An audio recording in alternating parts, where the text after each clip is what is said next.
Welcome to the press conference of the Secretary General and Prime Minister Rutte.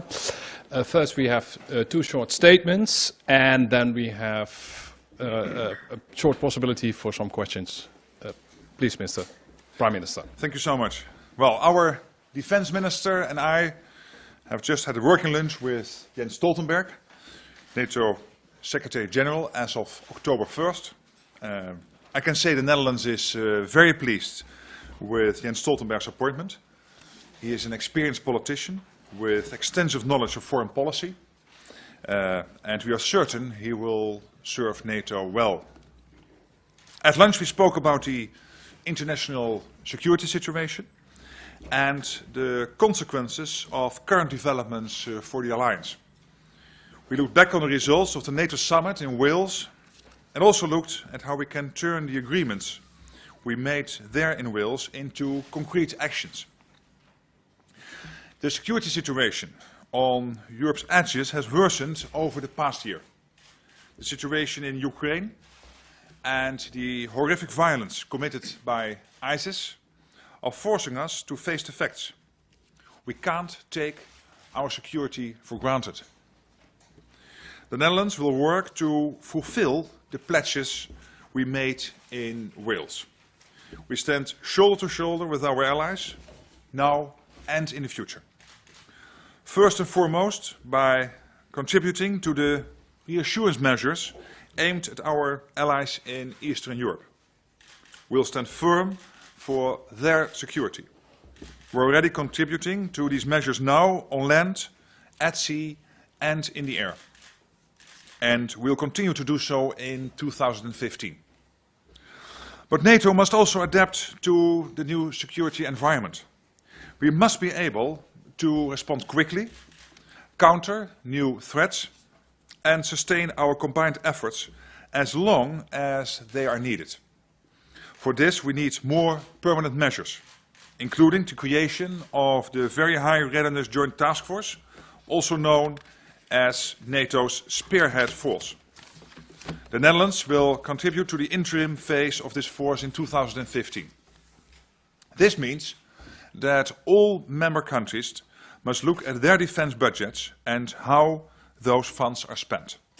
We concluded in Wales that the days of defence cuts are over, and this is a break in the current trend. That goes for the Netherlands too. The government has opted for a structural budget increase of 100 million euros in the coming year. We also continue to enhance our defence cooperation, and we take efficiency measures so as to improve our military capability. I would now like to hand over to Jens Stoltenberg. Jens, again, thank you so much for coming on.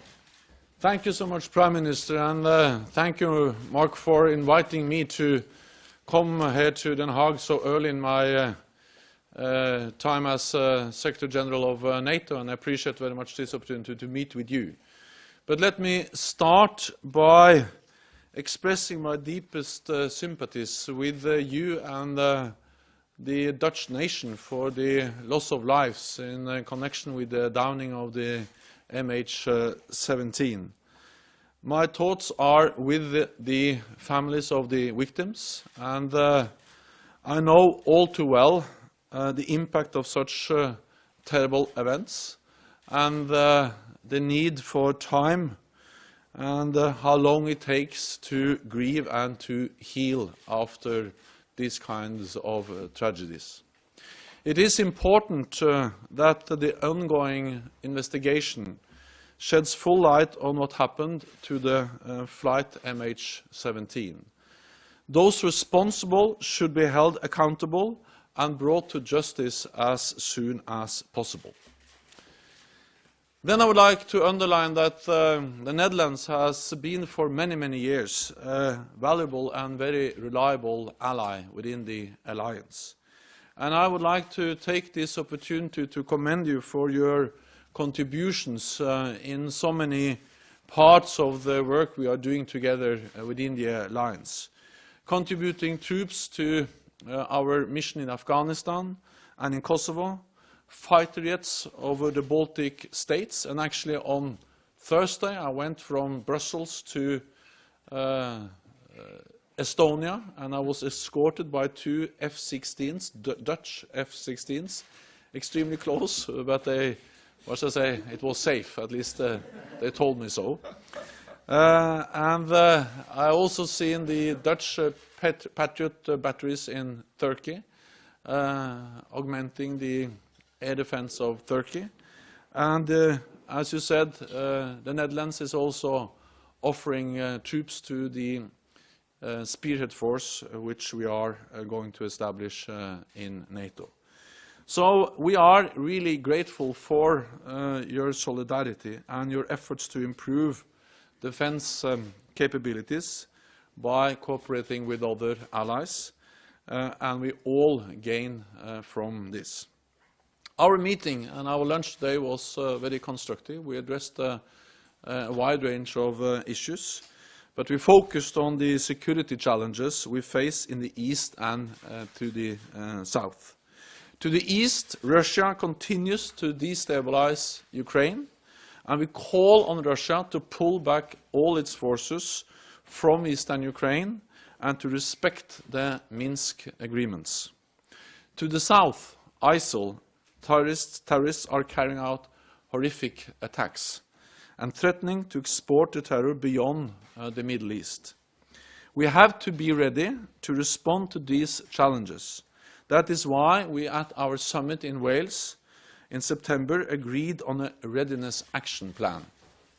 We are working hard to implement the plan on time and in full, so that we can deal with any threat from anywhere. This requires investments. It is crucial that all allies stop the cuts to their defense budgets, as we pledged and decided in Wales, and start increasing the defense investments. Your commitment to meeting our defense spending pledge reflects your commitment to NATO and to keeping the alliance strong. So, Prime Minister, thank you for your contributions. Thank you for being a staunch and strong ally, and thank you for an excellent meeting today. Thank you. First question to Nathalie Wrighton, Volkskrant. I have the same question, but in a little bit different way for both of you. The first is to Mr. Rutte. The NATO members have agreed to spend at least 2% of their income on defense. How much extra money are you planning to invest in defense, and when? Well, as you know, we have introduced a structural increase of 100 million euros in the defense budget in the coming years. And that is also needed to enhance our military capability and address a number of urgent challenges. These extra funds signal a break with the past, also at the national level, although the budget will still drop a little in the coming years as a result of previous cutbacks. And therefore we want to continue this new trend, where possible and needed in the coming years. And as you know, there's also a motion being adopted by the Parliament on this, and we will engage with Parliament in the next year and in the run-up to the new budget on how to deal with this. Can you also briefly do that? Sorry, we have to be short. Okay, they just want me to repeat the answer in Dutch. De Nederlandse regering heeft inmiddels 100 miljoen euro structureel extra beschikbaar gesteld voor defensie. En dat is nodig, omdat ook wij zien dat er een trendbreuk nodig is. Dus niet langer bezuinigen op defensie, maar meer geld uitgeven aan defensie. De situatie aan onze oostgrens van het NATO-gebied, kijk naar de situatie in Oekraïne. Maar ook de grote onveiligheid ten zuiden van het NATO-gebied. De situatie bijvoorbeeld op dit moment in Irak en Syrië. Noopt om onze defensieuitgaven te verhogen. En wij zijn van plan om de komende jaren, als het mogelijk is, en dat zullen we per jaar bekijken, in ieder geval niet meer te bezuinigen op defensie en zo mogelijk meer geld uit te geven aan defensie. Mr. Stoltenberg, can I ask you as well, the fact is that the Netherlands until now has only softened its budget cuts, but not really invested more in defense. Is that according to your wishes? First of all, I would like to underline that I welcome that the Netherlands is at least starting to reverse the trend. And the decision we made in Wales was a decision to move towards the 2% goal within a decade. And that will, of course, take some time. But what we also decided was to stop the cuts and to start to increase our investments in defense in real terms as our economies grows. So I welcome that the Netherlands is starting to reverse the trend of declining defense budgets, because we need to invest more in defense since the security environment has changed. We reduced defense spending after the Cold War. It was even more cuts as a result of the financial crisis. But now we have seen that new threats are developing, and that we are seeing a more aggressive Russia responsible for aggressive actions in Ukraine. And we are seeing ISIL, we are seeing instability, insecurity close to our NATO borders in the south. And this has changed the security environment in a way which requires us to invest more in defense. Corinne Roer, Bloomberg. A question for Mr. Rutte and Mr. Stoltenberg. Mr. Stoltenberg, you said earlier today that the Russian air activity on NATO's borders increases the risk of accidents or uncontrollable situations. How close have the two sides come to an accident in recent months? And have there been any near misses involving civilian airliners? What I can say is that there has been a substantial increase in Russian military air activity along NATO borders. We have had more than 100 intercepts by NATO aircraft in the Baltic Sea this year, and that's more than 3 times as much as the total number of intercepts of Russian aircrafts in the whole of last year. And we see the same trend with increasing number of Russian military aircrafts around other parts of the NATO borders. And NATO do what we are supposed to do.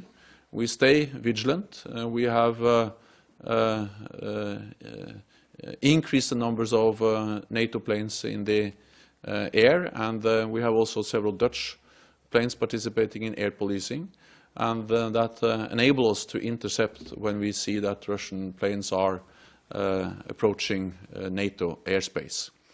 When it comes to and the challenge is not only the numbers of and the increased numbers of Russian planes in the air along NATO borders, but the challenge is the way they are conducting the flights. They are not turning on the transponders.